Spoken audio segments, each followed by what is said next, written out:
Okay. Oops, there's some, should be an uppercase there. Okay. So this is what I was going to, this is what I prepared for. The other one, would need time to do that. So this is about the student movement in the Mexican American community. And when I say Mexican America, I'm talking about the image of the Southwest pops up right away, or also you need to go to the Midwest and also to the Pacific Northwest, and not to the South and the East. But here I'm talking about the name of this student organization, Movimiento Estudiantil Chicano de Aztlán, which means National Student Movement of Aztlán. And Aztlán, it's another way of referring to the Southwest.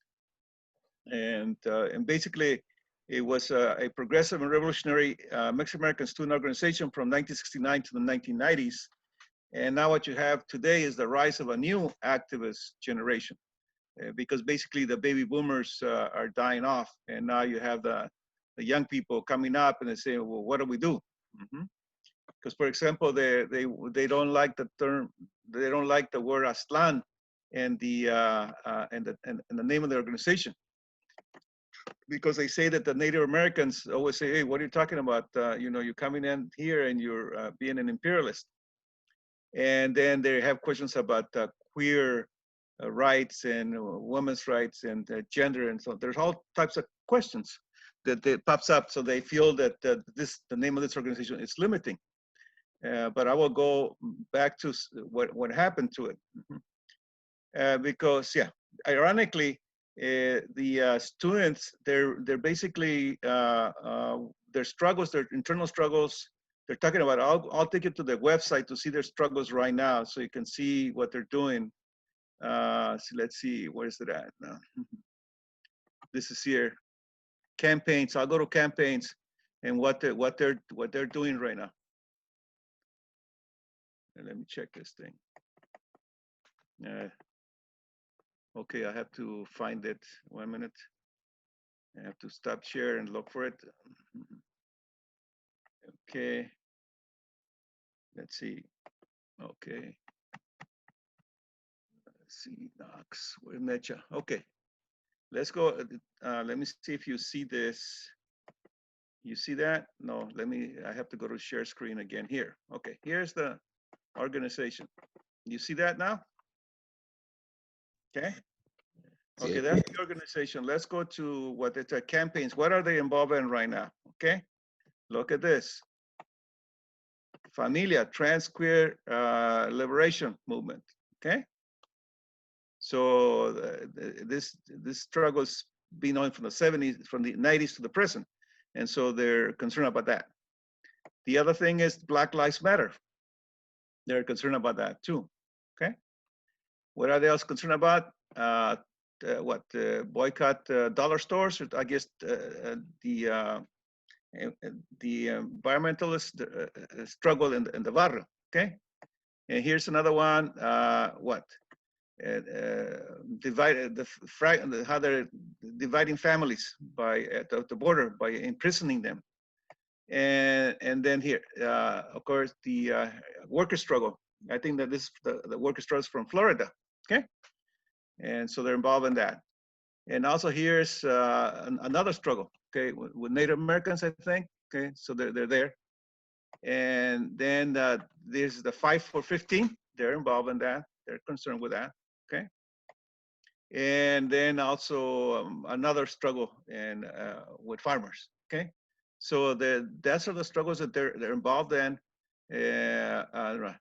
against Driscoll, boycott of Driscoll, and yeah, so against Wendy's fast food, and so on. Those are the struggles they are. They're also supporting the struggle in Venezuela. So. And so that's basically what they're doing now. And so, but basically, when it comes to trans queer liberation movement, that's a lot of that work's being done by NACS, the National Association for Chicano Studies, which rose out of the student movement in the 1960s and 70s. Okay, so I just wanted to show you. Here's a history of the organization. What history they see. Here's what they consider history. Okay. You saw that movie, the film, and here's a 1968 meeting, okay? In Garfield High School, the walkouts, okay? And when, yeah, because the average education at the time was 8 years. Now it's over 12 years. And there was little access to the universities, to higher education. So the walkouts were about that. And there were also walkouts held in Tucson. And I think also in Phoenix, okay? So, and then of course, here's the one who organized the Denver Youth Conference, which is Corky Gonzalez. I think I mentioned to you before, he's the son of ex-Mexican revolutionaries who fled Mexico. They were villistas, and then he was born in Colorado, and he led the civil rights movement there. And he appears in the movie, in the documentary. He's also the one that sponsored the 1969 National Chicano Youth Liberation Conference, where where all the student organizations changed their name. I was a member of UMAS, United Mexican American Students, and at that conference, we decided to change our name to MEChA, Movimiento Estudiantil Chicano Aztlán. And we had a political struggle, a political program. One was to access to higher education, oppose the Vietnam War, political representation, and to police brutality and the land struggle, and then uniting also with Martin Luther King before the Poor People's Campaign. All those were agendas that we were supposed to carry forward. The 1970s Chicano Moratorium in LA, which we brought together 25 to 30,000 people. That was part of the agenda that we had to do. So today's MEChA is aware of that, okay? And here's another clip of the Denver Youth Conference, because it's very key. And so basically that's the way they look at the history. Now look at the national conference. You look at the national conference where it's going to be held. This is the 2018 conference, I think. And they talk about it, but look at all the previous conferences they talk about. 1994, 95, 97, 2001, 2009, to 2019. But before that, there's nothing. And this MEChA conference have been held since 1969, year after year.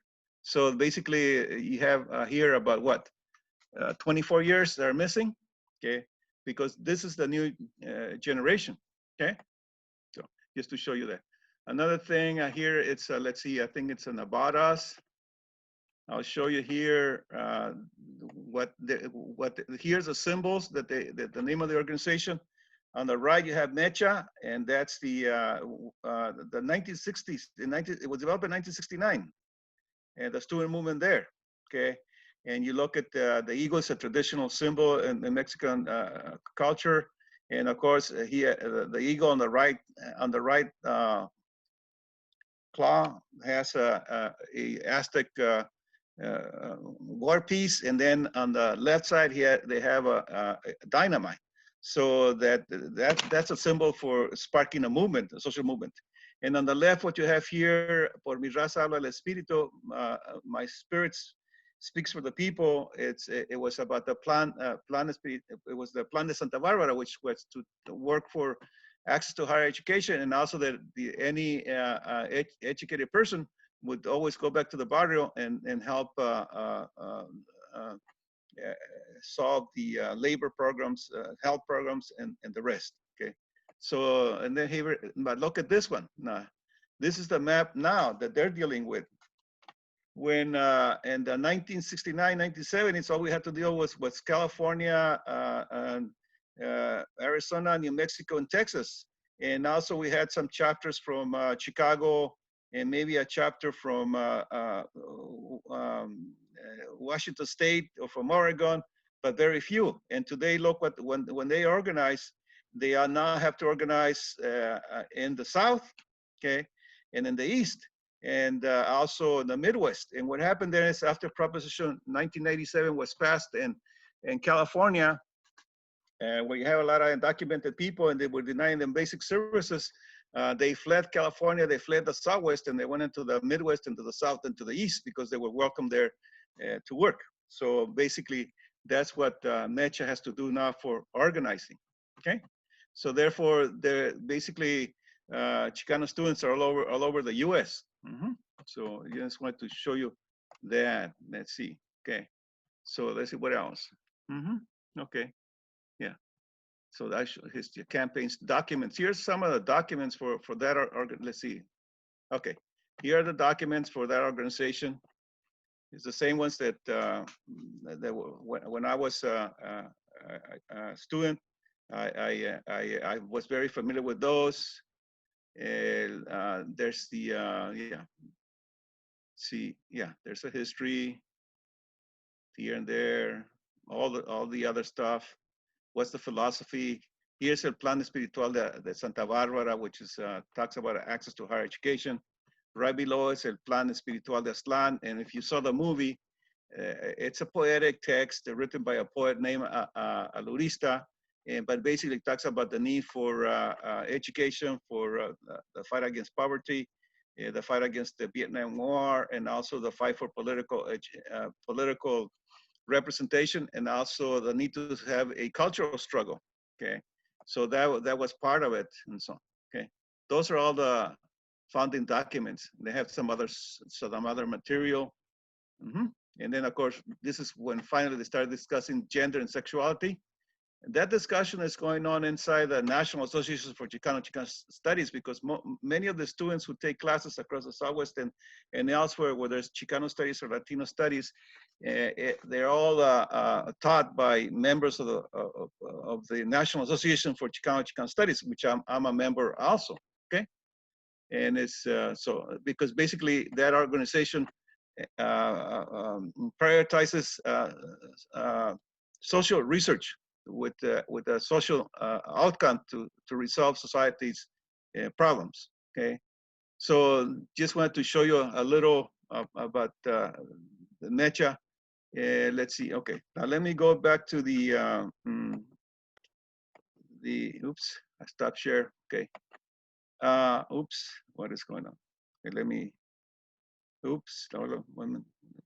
Okay, back to the. Is this it? Let me see. Or this is it. Let me check. Okay, this is it.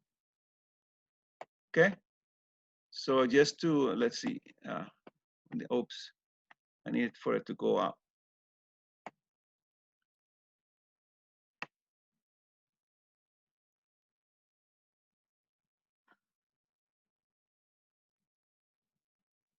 Okay, so that's it. Basically, so I could give. I will move fast on this because I don't want to take too much time. But basically, what MEChA is the progressive revolutionary student organization from the 1960s and 70s. Okay, and you see it in the movie Quest for a Homeland. What's the matter? What's the title? Quest for a Homeland. That's part of being the Mexican condition, the Chicano condition, is that you live in the U.S. You're guaranteed by the Constitution all these laws. You got the Treaty of Guadalupe Hidalgo.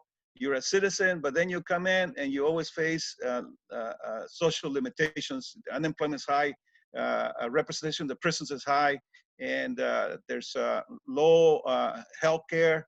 And also, like in the crisis of 2007, and the crisis right now with the COVID-19, is that people lose whatever wealth they have accumulated. So it still comes again. It's there. The condition of being marginalized is still present there. Okay, so you're always looking for, or you want to belong. Basically, you cannot belong to Mexico because of the conquest, but then you belong to the U.S. But then there's always a limit. Okay, so that's what that's the title, the simplest of the title. Okay, now here's the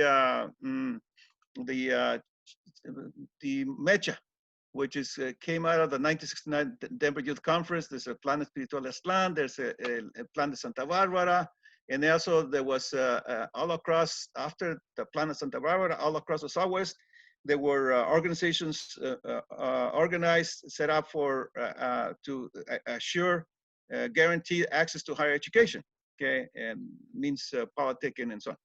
Okay, okay. From the 1990s to the present, let's see. Okay, yeah.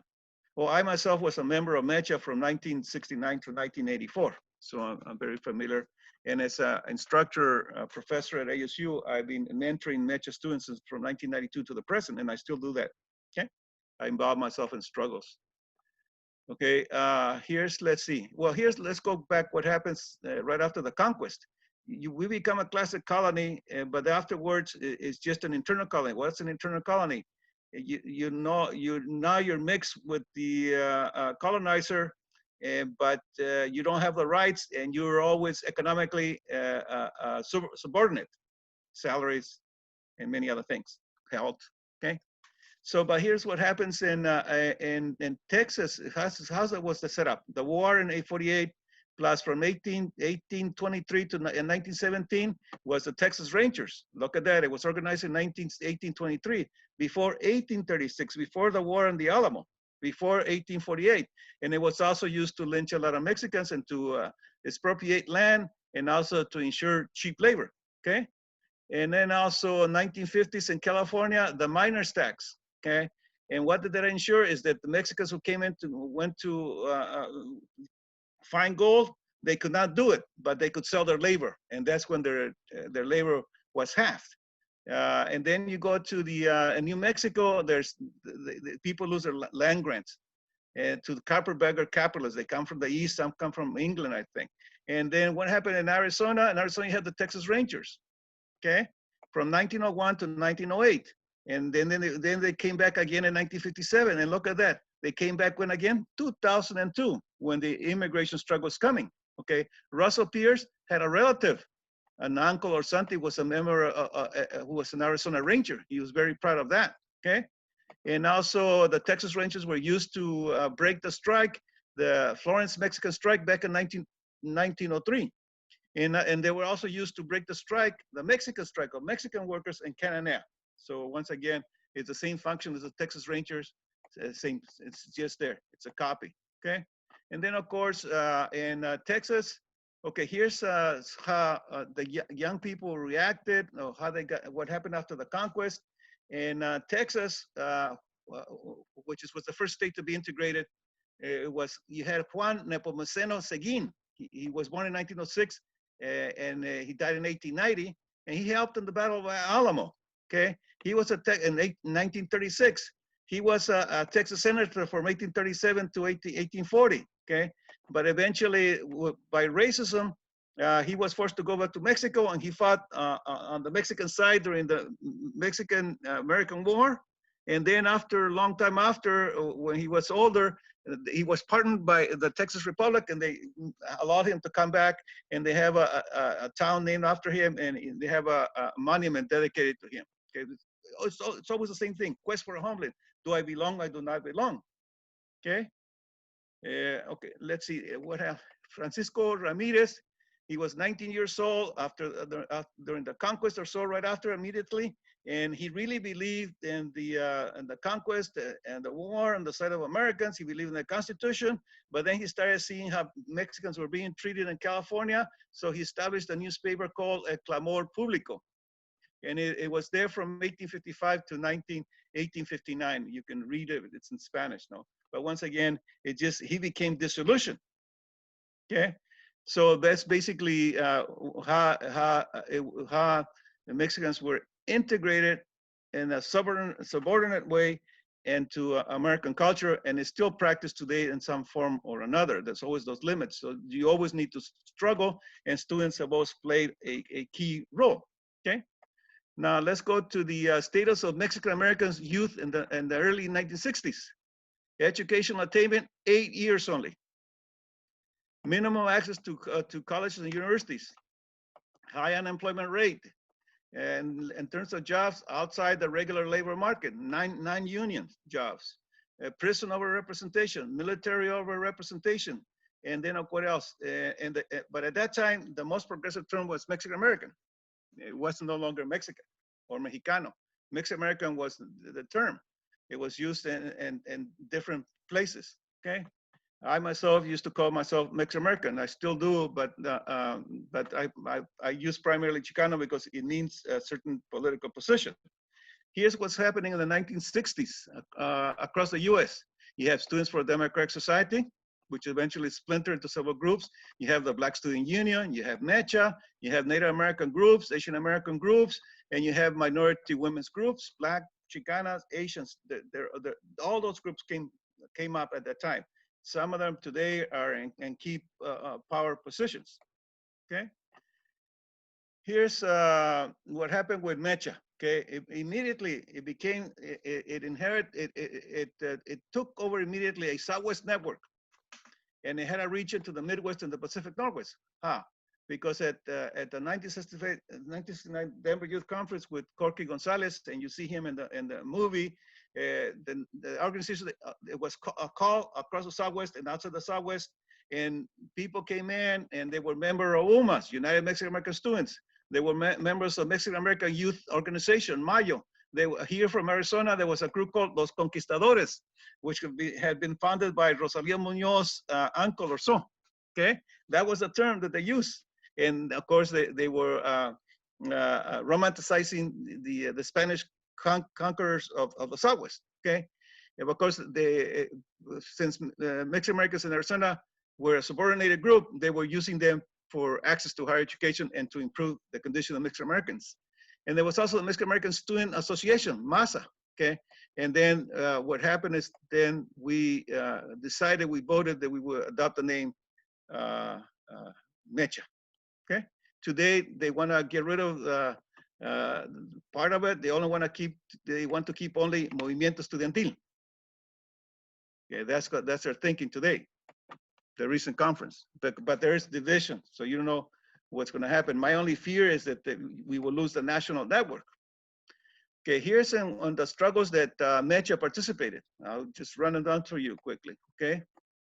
As you see in the movie, educational access, land struggle, political representation, poverty, alliance with the Poor People's Campaign, support of the Cuban Revolution, participating in the anti-war movement, supporting the United Farm Workers, supporting the 1968 Mexican student movement. We had some students at the conference that they fled Mexico because some of their fellow activists had been killed. And then also MEChA opposed the Contra Wars, okay? That's why we support immigration from Central America. And then also, let's see, the reform, 1986 reform, the anti-apartheid struggle, okay, and many other struggles. Of course, the women's struggles, and then eventually gay struggles, queer struggles. All those are supported, have been pioneered and have been supported by MEChA. Here's the major contributions. Okay, El Plan Espiritual de Aztlán, we went over that. El Plan de Santa Barbara, the third world strike in UC Berkeley. Okay. It led to an ethnic studies department, and you had an alliance with the Black student groups, Chicano groups, Asian groups, Latino groups, okay? And then, of course, the Chicano moratorium 1970, okay? And this year, we're trying to commemorate it. We're pushing for a march in LA. We'll see what happens because of COVID, okay? And also, we instituted the Mexican American Studies or Chicano Studies, because some of these programs, academic programs, and they're there to ensure access to higher education, they're still called today Mexican American Studies, or they're called Chicano Studies, or the Chicano Studies. And some of them, Chicano Studies programs are within ethnic studies, some of them within American Studies. But once again, it's there to represent, to ensure that we have access to higher education, okay? And then, of course, MEChA also participated in some MEChA members went on to work with Bert Corona and for the in support of the undocumented struggle in the 1970s and 80s, okay, which eventually led to the 1986 immigration reform. Once again, opposition to the Contra War, and of course, voter registration. Willie Velasquez, before he died of cancer, registered about over 1 million voters in the Southwest, okay? And then, of course, another thing that happened is the rise of student professional organizations, pre-law, pre-medicine, pre-business, pre-media, okay? And here in Arizona, they led to Chicanos por la Causa. Some of the founders of Chicanos por la Causa were former MEChA members. They used to work with United Farm Workers, but they were also MEChA members. And today, that's the leading nonprofit organization to help in the Chicano Latino community. Okay, and also, of course, the founding of the School of Transborder Studies at ASU, which is basically Chicano Studies, and there's many art associations. Okay, those are all came from the student movement. Okay, let's see. Okay, now MEChA, it's linked to the National Association for Chicano Studies, because that was founded in 1972, which is 3 years later. And inside NOX, you have several focus or groups. There's the Rocky Mountain group, Rocky Mountain, which is New Mexico, Arizona, and Nevada, and Wyoming. You have the Texas Focal. You have the Colorado Focal, which is Colorado. You have the Northern California Focal. You have the Southern California Focal, and you have the Pacific Northwest Focal, and you have the Midwest Focal. And we also have, right now, not active, we have the Eastern Focal, East Focal, okay? And inside we have caucuses, many caucuses. One, Native American, solidarity with Native Americans. Another one we have undergraduate student caucus. We have a graduate student caucus, and we have an undocumented student. They're always represented. We finance their trip. We give them scholarships and so on. In fact, when anytime you have a conference, there are more students there than professors, because we're always building, thinking about the future. We're always building for the future, because we're once again we understand the Chicano, the Mexican American condition, and we have to always go there. Now, one thing about what happened with the student movement is in the 1990s, the right wing will start putting going against MEChA, and going. They will publish articles in the Wikipedia, and they will say that we want to take over Aztlán, and we're going to separate it from the Southwest, from the U.S. But that's what the right wing has been doing with the student movement. So that's yeah. So that's, and we always inside MEChA and students' practices, we'll have alliances with Black students, with Asian students, with white students, with Native American students. It's always about solidarity. There are some people within the student movement who are chauvinists, but we generally struggle against that. When I first went to the MEChA conference, I read an article there, and the article was titled "The Evolution of the Mind." Let's see, here it is. The Evolution of the Mind. And it was published in a magazine called Pocho Che. What's Pocho? Pocho is another way of saying Mexican American. And what does Che mean? It's Che Guevara. Okay.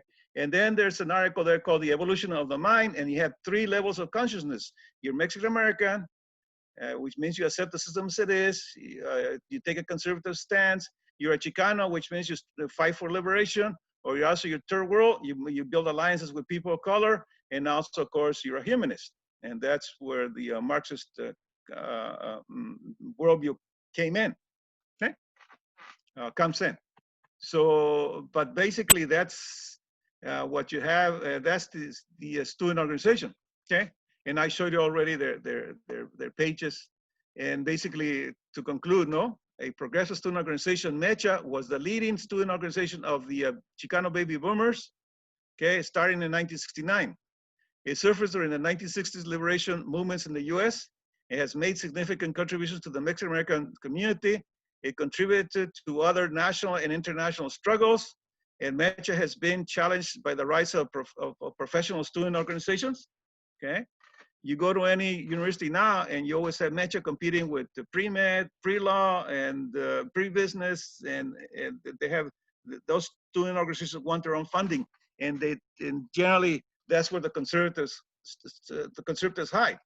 Okay, but of course now it faces the ultimate challenge is that they have to. There's a new Mexican American generation, and they're seeking to redefine themselves and to redefine its social struggle agenda. There are books on this, several books on the student movement that can be found. And but that's basically, you can, by this focus in the students, you can also just, it's parallel to all the struggles that have occurred in the Southwest, in the Midwest, and Pacific Northwest, and also in Arizona, because they've been basically the same struggles. With the here in Arizona, the most recent struggle, of course, is the SB 1070 plus SB 2281. What was SB 2281? To get rid of Mexican American Studies in Tucson. Because again, is they want to repress the legacy of the student movement that's been around. So, and once again, it goes back to the movie, what's In Search of a Homeland. Is that are you part of the U.S. or not part of the U.S.? And it's always constant. It never stops. So it's for us, it's we need to redefine it ourselves. And even today, there's inside the Chicano community, it also works with Latino groups, like with the Latino group called Unidos US. That's the way it's spelled, United Unidos, and then in capital letters US, that they're part of the US. Why? Because when they were repressing Chicano Mexican American Studies in Tucson, they were saying that the term raza was racist. And before that, the Unidos was named National Council of La Raza. La Raza means the people.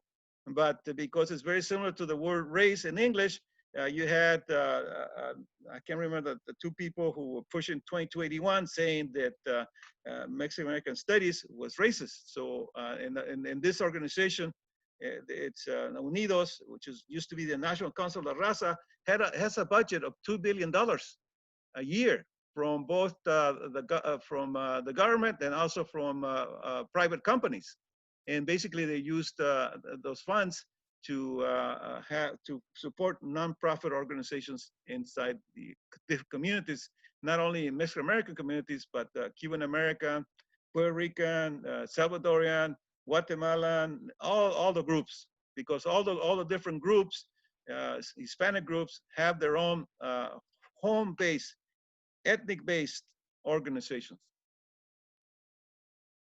So, any questions?